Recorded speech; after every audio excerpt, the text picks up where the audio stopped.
आकाशवाणी के लखनऊ मरकज से आज का उर्दू प्रोग्राम लेकर हाजिर है आपका मेज़बान शम्सुल आरफीन। सलाम कबूल फरमाएं। सामीन, ज़रा आँख बंद करके उस शहर के बारे में तसव्वुर कीजिए जहाँ उर्दू ज़बान के साथ साथ अमा मियाँ का तकिया कलाम जुड़ा है, जहाँ हर शख्स तहजीब का लिबास पहनता था और जहाँ फ़ज़ाओं में लजीज जायकों की खुशबू मटर गश्ती किया करती थी। मेरे ख्याल से अब आपको मालूम हो गया होगा कि हम किस शहर की बात कर रहे हैं। जी हाँ, आप सही समझे, हम शहर लखनऊ की बात कर रहे हैं। सामीन, आज का हमारा खुसूसी उर्दू प्रोग्राम शहर लखनऊ के माजी में दस्तक देगा, क्योंकि आज हम जिस मौजू पर बात करने जा रहे हैं उसका उन्वान है नवाबीन अवध की ग़िज़ाएँ। इस ख़ास मौजू पर बात करने के लिए हमारे साथ एक बेहद ख़ास और अहम मेहमान तशरीफ़ फरमा हैं, जो एक सहाफ़ी और तारीख़ पर अच्छी पकड़ रखते हैं। इसके अलावा आपकी कई किताबें मंजर आम पर आ चुकी हैं। आपका इसमें ग्रामी है मोहतरम जनाब हफीज़ किदवाई साहब। हफीज़ भाई, आपका हमारे उर्दू प्रोग्राम में खैर मकदम है। बहुत सलाम आपके सभी सुनने वालों को। मोहतरम, जैसा कि हमारा उन्वान है नवाबीन अवध की ग़िज़ाएँ, सबसे पहले हम आपसे ये जानना चाहेंगे कि नवाबों की ग़िज़ाएँ होती क्या थी, कैसी होती थी, क्यों इतना नाम है उनका कि उनकी ग़िज़ा सबसे अलग होती थी, खान पान अलग होता था। देखिए, ये बहुत ही प्यारा सब्जेक्ट है जी। नवाबों की जो ग़िज़ा थी जी। आप सोचिए 200 साल के बाद करीब पूरी दुनिया ने, यूनेस्को ने आपके इस खाने को सर्टिफाइड किया है। जी जी। देखिए, खाली ग़िज़ा 200 साल तक की अगर अपना असर रखे तो उसमें कुछ तो खास रहा होगा। और बड़ी बात है ये, बहुत बड़ी बात है। लोग ये सोचिए कि भाई ये ग़िज़ा कोई बहुत अच्छे सुकून के माहौल में नहीं डेवलप हुई थी। जी जी। इसकी शुरुआत ऐसे वक्त में हुई जो बहुत ही हमारे मुल्क के लिए बड़ा टेंशन का माहौल था। जिस वक्त बक्सर की जो जंग हम हारे थे, जी जी जी, उस वक्त इसकी नींव पड़ी थी। किसी ने नहीं सोचा था कि ये जो अवध की ग़िज़ा है जो बक्सर के जंग के बाद शुरू होती है वो इतनी बड़ी होगी कि पूरी दुनिया उसके सामने झुक जाएगी। तो ये हमारे नवाबों की बहुत बड़ी देन है जो हम लोगों को दी गई। जी, एक डिश मेरे ख्याल से दुनिया में सबसे ज़्यादा नाम लिए जाने वाली और खाई जाने वाली चीज़ अगर है वो है एक बिरयानी। लखनवी बिरयानी की तारीख पर ज़रा आप रोशनी डालें तो हमारे सामीन भी आपसे महसूस हो जाएंगे। देखिए, इस वक्त बिरयानी, जैसे आप बाहर बोलिए बिरयानी तो लोगों को दूसरा नाम लखनऊ नज़र आता है। जी जी जी। लखनऊ और बिरयानी एक दूसरे का बदल हो गया कि भाई आप वो ले लो तो लखनऊ पहुँच जाएंगे, लखनऊ कहते तो लोग बिरयानी तक पहुँच जाएंगे। लेकिन इस चीज़ में एक बहुत ख़ास, क्योंकि नवाबों के वक्त में बिरयानी नहीं थी, हमारे यहाँ पुलाव होता था। हाँ, मैं यही पूछने भी वाला था आपसे। आज जो लखनऊ में खाया जा रहा है ये पुलाव है। जी जी। बिरयानी दिल्ली का खाना था। हाँ। यहाँ की ग़िज़ा नहीं थी लखनऊ की। अच्छा। लखनऊ की तो पुलाव थी और पुलाव यहाँ 20 तरह का बनता था नवाबों के टाइम में। अनार पुलाव और याकूती पुलाव, मतलब ऐसे ऐसे उसमें काम करते थे हमारे बावर्ची की उन लोग देखते रह जाए। अच्छा, पुलाव की खासियत क्या थी, जैसे आप आज लखनऊ की बिरयानी जिसे कहते हैं, देखिए कि उसको आप बिखेर दीजिए तो उसका हर चावल अलग अलग हो जाएगा। ठीक है, उसकी गोश्त अलग हो जाएगा। उसका गोश्त इतना मुलायम होगा कि चावल से भी मुलायम, जूसी टाइप का। तो ये क्या है, ये पुलाव की खासियत थी। और यही आज भी हम खाते हैं, लेकिन हम उसे बिरयानी पुकारते हैं। जी जी जी। बिरयानी क्या चीज़ है, बिरयानी दिल्ली के खाने में इसमें थोड़ा सा मसाला ज़्यादा इस्तेमाल किया गया। इसमें यखनी ऐसे इस्तेमाल की गई कि चावल की रंगत उड़ गई। तो लखनऊ के लोग इसे, नवाबों के वक्त के दौरान क्या होता, बिरयानी को बहुत कमतर माना जाता था। ये माना जाता था कि हमारे चावल की खूबसूरती चली गई। अच्छा, पुलाव हमारी खासियत होती थी कि पुलाव में रंग भी उभरते थे। जी जी। ठीक है, पुलाव का गोश्त भी नरम होता था और चावल भी एक दूसरे से बिल्कुल अलग होते थे। भाई, हमारे यहाँ लखनऊ में खाना बनाने वाले 3 तरह के लोग होते थे। जी। एक होता था बावर्ची जी, एक होते थे डेगशो। डेगशो कहते हैं जो बावर्ची की हेल्प करते थे, डेग उठाना, सामान लाना, प्याज काटना, ये सब काम डेगशो के होते थे बावर्ची। और एक होते थे रकाबदार, जो पूरी दुनिया में कहीं नहीं होते थे। रकाबदार की खासियत होती थी खाने को सजाना, दिलचस्प बनाना, खूबसूरत बनाना, खुशबूदार, जायकेदार और देखने वाला बनाना। तो ये क्या था, वो पुलाव सजा ले जाते थे। लेकिन बिरयानी क्या सजाएंगे भाई, बिरयानी का तो रंग, इसीलिए कहा जाता है बिरयानी थोड़ी सी बदशक्ल हो जाती है तो लखनऊ वाले उसे नहीं खाते। लेकिन फिर वक्त ऐसे बदला धीरे धीरे धीरे धीरे कि हमने पुलाव को ही बिरयानी कहना शुरू कर दिया। तो आज लखनऊ की जो मशहूर है पूरी दुनिया में, वो पुलाव मशहूर है, लेकिन उसे लोग बिरयानी कहते हैं। नाम बदल गया। मैं एक इलाके में गया था गालिबन 3 महीने पहले, वहाँ आज भी पुलाव बोला जाता है। नहीं, आप पूरे इसके सराउंडिंग में चले, भाई लखनऊ तो कस्बातों का शहर है। जी। आज भी वहाँ पुलाव बाकी है। अच्छा, पुलाव हमारे यहाँ है भी अभी भी। जैसे आप मटर पुलाव, भाई जब खाली आप गोश्त की बिरयानी छोड़ दीजिए, बाकी हर तरह की जिसको हम पुलाव अभी भी कहते हैं। हमारे यहाँ मटर पुलाव, पनीर पुलाव, ये सब कहते नहीं। जी जी, बिल्कुल कहते हैं। वैसे वो भी पुलाव ही है, लेकिन हम उसे बिरयानी पुकारने लग गए। और पुलाव की आपको एक दिलचस्प किस्सा बताएं। जरूर, आप बताएं। हमारे सामने बड़ा गौर से सुन रहे हैं। शुजाउद्दौला के टाइम का, कि शुजाउद्दौला के एक बीवी के भाई थे जो सलाल जंग कहलाते थे। जी जी। तो उनका बावर्ची खाना बहुत मशहूर था। उस वक्त क्या हुआ था, नवाबों के घर में 5-6 बावर्ची खानों से खाना आता था, फिर वो उसमें से चखते थे। तो सलाल जंग का जो बावर्ची खाना था बहुत मशहूर था कि वहाँ का जो पुलाव है वैसा पुलाव कोई नहीं बना सकता। तो शुजाउद्दौला ने अपने भाई साले भी लगते थे और वजीर भी थे, तो उनसे कहा कि भाई हम तो बहुत तरह के पुलाव खाए, लेकिन सुनते हैं सलाल जंग तुम्हारा पुलाव सबसे अलग है, वो हमें जरा से कुछ चखाओ खाओ। तो कहते हैं हुजूर बिल्कुल। जब सलाल जंग जाते हैं अपने बावर्ची से कहते हैं कि आज तुम थोड़ी डबल मिकदार में, यानी जो बनाते हो पुलाव इससे दुगना बनाना। तो बावर्ची पूछता क्यों बनाए? कहते कि अरे भाई नवाब साहब को खिलाना है और उन्होंने कहा है कि हम पुलाव खाएंगे। तो बावर्ची मना कर देता है, कहता है हम नहीं बनाएंगे, हम सिर्फ आपके लिए बनाएंगे। अब सोचिए बावर्ची की गुस्ताखी देखिए कि वो कह रहे नवाब को नहीं खिलाएंगे, हम अपने जिनके एक बावर्ची खाने में हम उनको खिलाएंगे। तो थोड़ा सा वो इसरार करते हैं कि नहीं आप बनाओ। कहता अच्छा एक शर्त पे बनाएंगे, जो पुलाव आप ले जाएंगे खिलाने के लिए वो 3-4 लुकमे खिलाने के बाद उनको खाने मत दीजिएगा और अपने साथ अपना आबदार खाना यानी पानी लेकर के जाइएगा जो उनको पिलाइएगा। अब कहते हैं चलो बावर्ची के इतने नखरे मान लेते हैं वो। और ये वाकई में बड़ी अजीब शर्त है भाई, 3-4 लुकमे खिला के वापस खींच लेना। अब वो भैया पहुंचते हैं लेकर के पुलाव और शुजाउद्दौला खाने बैठते हैं। जैसे वो 4 लुकमे 5 खाते हैं फौरन उनका हाथ पकड़ ले, कहते हैं ये क्या बदतमीजी। कहने की नहीं हमारे तो बावर्ची ने कहा है कि इससे ज्यादा आपको नहीं खाने देना है। तो वो रुक जाते हैं, लेकिन फिर उसके बाद उनको इतनी प्यास लगती है कि उनको जो आबदार खाना अपना साथ लाए होते हैं उससे उनको इतना पानी पिलाते हैं कि वो। तो लखनऊ के जो खाने की सबसे बड़ी खासियत जानते क्या थी? वो ये थी कि ये जो खाना आपको ताकत दे, प्यास पैदा कर दे। प्यास कब लगती है? जब आपको आपकी ताकत लगती है।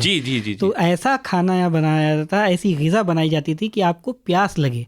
तो बावर्ची को तो पता था कि ये हर आदमी बर्दाश्त नहीं कर पाएगा, मैदा हर आदमी का मैदा इस लायक नहीं कि ये पुलाव बर्दाश्त कर सके। तो उसको शुजाउद्दौला ने खाया। फिर 4 ही लुकमे में वो उन्होंने ये बात कही भी कि मुझे जो तरावट जो ताकत इस ग़िज़ा से पहुंची है वो किसी भी ग़िज़ा से नहीं पहुंचती। सोचिए ये बावर्ची का होता। पहले तो शुजाउद्दौला साहब सोच रहे होंगे ये क्या जुल्म है भाई, इतना टेस्टी खाना मुझे छीन लिया क्या हमसे।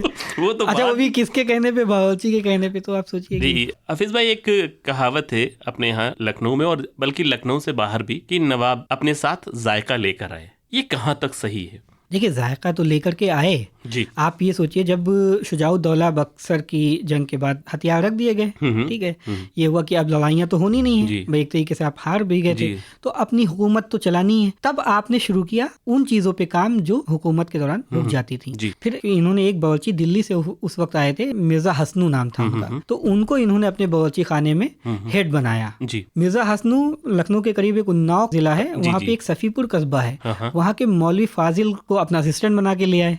ये दोनों लोगों ने जो करामात दिखाई बावर्ची खाने में, वही तो नवाबी ने अवध का खाना कहलाता है। ये दोनों मिर्जा हसनू और मौलवी फाजिल, भाई इन्हीं का पूरा खानदान जो था वो बाद में नवाबों के यहाँ होते रहे शाही बावर्ची।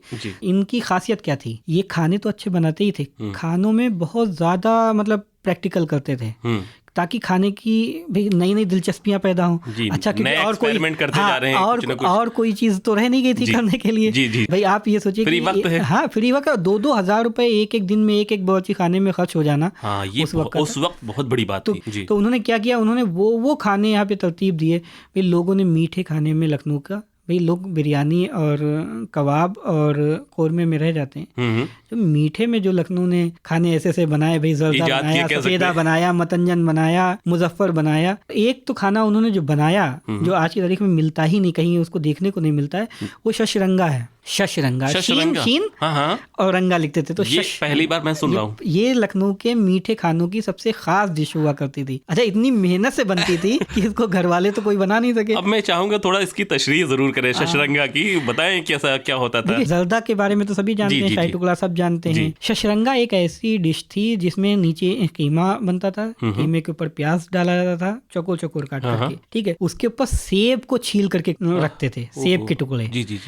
उसके ऊपर चाशनी डाली जाती थी और उनके किनारे किनारे 8 अंडे इस तरीके से फोड़ के रखे जाते थे कि एक दूसरे से मिलने ना पाए। और फिर जब वो पकता था तो ये देखा जाता था कि अंडे की जो सफेदी है वो पक गई और सेब का जो पानी है वो सूख गया।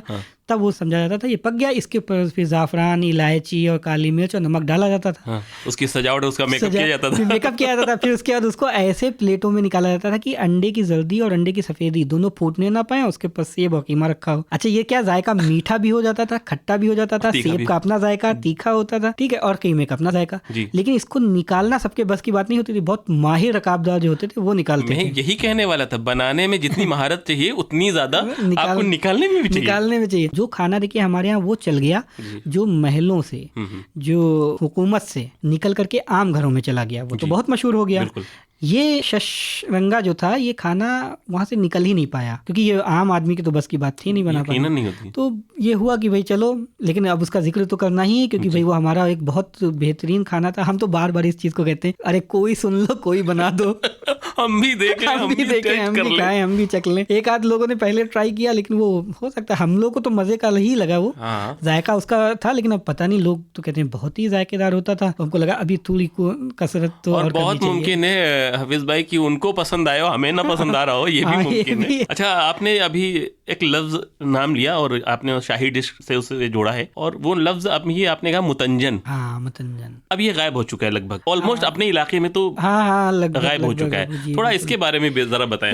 मुतंजन हमारे यहाँ जर्दा और सफेदा चावल हमारे यहाँ इस तरीके से इस्तेमाल होता था कि 20 तरह का पुलाव और 20-30 तरीके का मीठा पुलाव। तो वाजिद अली शाह के जो चचा की शादी थी, उसमें 70 तरीके का पुलाव बनाया गया था। 70 किस्म के?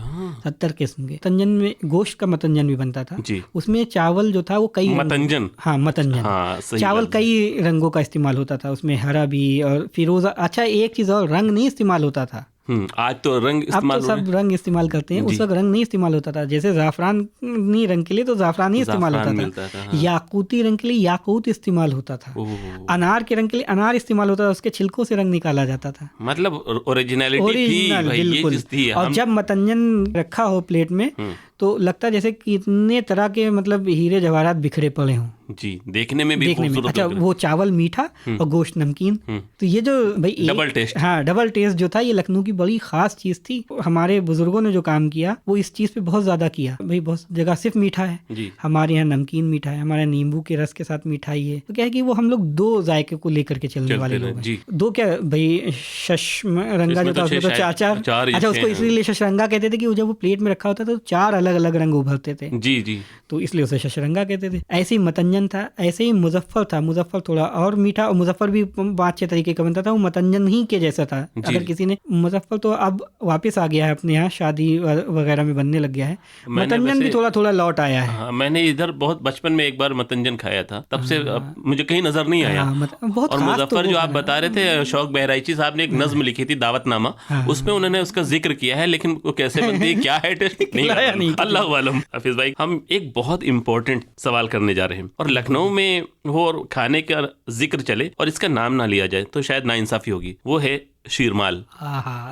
शीरमाल के पीछे जो पस मंजर है, ये आप जरूर हमारे सामने अभी आप सुनने वालों को अजीब सा लगेगा थोड़ा जी। जब शीरमाल पर हमने अभी एक 5 महीने पहले बातचीत शुरू की जी, तो अचानक क्या हुआ कि शीरमाल उस पे जो बातचीत है वो चलन में आ गई, और हमारी उस बातचीत के बाद फिर बीबीसी ने उसके ऊपर प्रोग्राम कर डाला शीरमाल के ऊपर।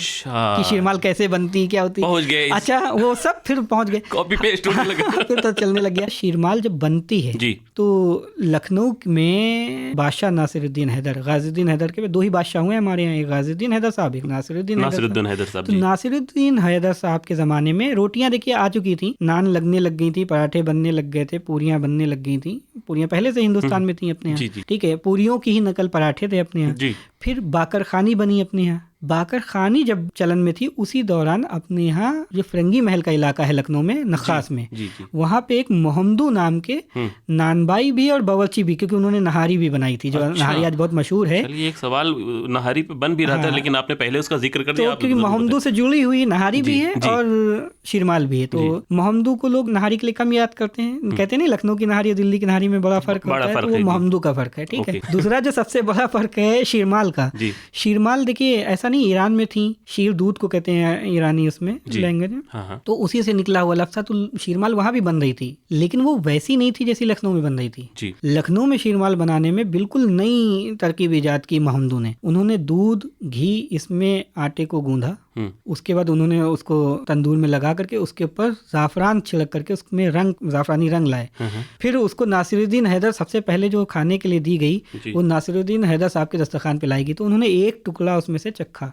आज भी नासिरुद्दीन हैदर की याद में जब शिरमाल लेने जाइए तो 20 तरह की शिरमाल बिकती है, उसमें एक शिरमाल वो कटी हुई भी बिकती है, वो एक टुकड़ा वो उनकी याद में है कि वो बादशाह थे और उन्होंने उसे चखा था। ये बहुत दिलचस्प बात बताई। अभी भी बिकती है लखनऊ में वो नासिरुद्दीन हैदर साहब के जमाने में गालिबन 1827 से 1837 उस जमाने में आज भी चली आ रही। अच्छा, और एक चीज, जब क्योंकि भाई बादशाह वक्त ने चख लिया और उन्होंने बहुत पसंद किया, तो उसके बाद क्या हुआ, महमदू के तो दिन बन गए, फिर शिरमाल पूरी दुनिया में छा गई। लोग कहते हैं शिरमाल पहले ईरान में भी थी, बाहर भी थी, वो सब बाकर खानी और इसी की नकलें थी। शिरमाल ओरिजिनल जो इस वक्त खाते हैं हम लोग ज़ाफ़रानी रंग की, सिर्फ लखनऊ की देन है, लखनऊ में बनी है। और फिर शिरमाल का जो साथ है जी वो कबाब के साथ है, मीठी बालाई के साथ है, जी मीठे घी के साथ है। ये उसको खाने के तरीके हैं अपने यहाँ शिरमाल को। फिर एक मीठी शिरमाल बनती है जिसके ऊपर चाशनी डाली जाती है, वो यूं ही बांटी जाती है। जी, अभी आपने हाफिज भाई जिक्र कर दिया, आपकी बातों से बातें निकल रही हैं और आपने लफ्ज बालाई इस्तेमाल किया। और बालाई और मलाई, ये जो वाकया है, जो इसके पीछे की दिलचस्प दास्तान है, आप वो जरूर बताएं जिससे हमारे सामने लुत्फानंदोज हो सके। आप किसी से कहिए तो मलाई तो फौरन समझ जाता है कि क्या चीज है। जब आप कहिए कि हम बालाई, तो लखनऊ वाले फौरन समझ जाते हैं कि इस चीज की बात हो रही है। बाहर वालों को बड़ा अटपटा लगता है। हुआ क्या कि नासिरुद्दीन हैदरी बादशाह जो थे दूसरे, उनको ये बहुत पसंद थी और वो इसकी रबड़ी भी खाते थे, इसको रोगनी रोटी से खाते थे। उन्होंने कहा कि ये क्या चीज है, तो लोगों ने कहा भाई दूध के ऊपर जो है जम जाती है एक मोटी सी परत ऐसी। तो उन्होंने कहा तो ये तो बाला तर यानी ऊपर की चीज है, बाला कहते हैं ऊपर को, तो ये तो ऊपर की चीज है, तो इसको बालाई कहा जाएगा।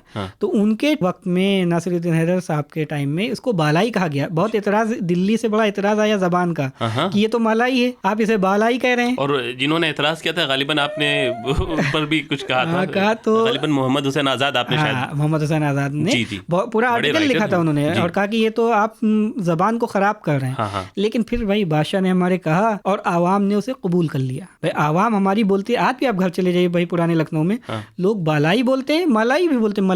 मलाई तो सही लफ्ज पहले से चला ही आ रहा है, उसमें किसी को एतराज नहीं है। लेकिन अगर किसी वक्त में बालाई मशहूर हुआ तो हम उसकी बात चित तो करेंगे ही ना, हम कहेंगे कि ये बालाई है, तो जिसको जी चाहे मलाई बोले, जिसको जी चाहे बालाई बोले। बिल्कुल बिल्कुल। हाफिज भाई, प्रोग्राम बहुत अच्छा जा रहा है और दिल नहीं कर रहा कि हम अपने इस प्रोग्राम को बंद करें, लेकिन वक्त की बंदिश के आगे मजबूर हैं। एक किस्सा सुना दें आपको गाज़ीउद्दीन हैदर साहब का, पराठे से, उसके बाद बातचीत को रोकेंगे, फिर इंशाल्लाह कभी बात होगी। हुआ क्या कि गाज़ीउद्दीन हैदर को पराठे बहुत पसंद थे, तो उनका जो रकाबदार था 30 सेर में 5 पराठे बनाता था, यानी 5 सेर में 1 पराठा। सेहतमंद पराठे, बहुत सेहतमंद पराठा।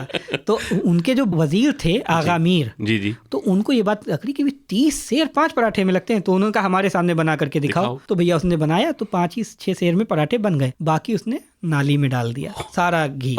अब इनको लगा कि भाई ये तो ज्यादती है, तो खराब हो रहा है। इन्होंने कहा नहीं, आपसे इसको 5 सेर मिलेगा, 5 सेर में 5 पराठे बनाओ, बहुत है इतना। उसने कहा ठीक है। अच्छा, उसने रखा लिया तो वजीर साहब के ऊपर और उनको पराठे भेजना शुरू किया गाज़ीउद्दीन हैदर साहब को। अब उनको पराठे भाई रोज से खराब हो गए, तो उन्होंने बुलवाया कि ये पराठे में क्या बात हुई कि वो पहले जैसा जायका नहीं रहा।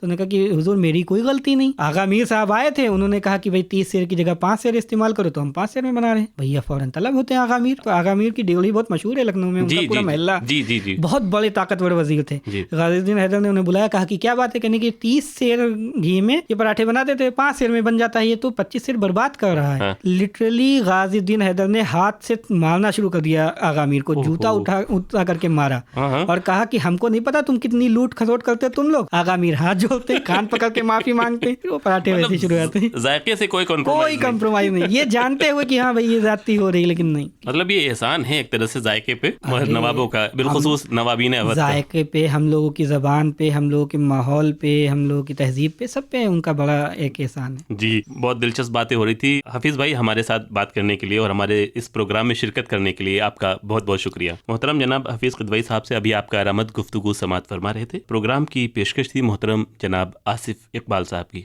कैसा लगा हमारा आज का उर्दू प्रोग्राम? अपने तासुरात हमें मेल कर सकते हैं। हमारी मेल आईडी है kklsurdu@gmail.com। अगर आप अपने पैगाम हमें व्हाट्सअप करना चाहते हैं तो व्हाट्सअप का नंबर है, नोट कर लीजिए, 7991778157 79917 78157। सामीन, इसी के साथ आज का उर्दू प्रोग्राम यहीं पर इख्तिताम पजीर होता है। अपने मेज़बान शम्सुल आरफीन को दें इजाज़त। आदाब।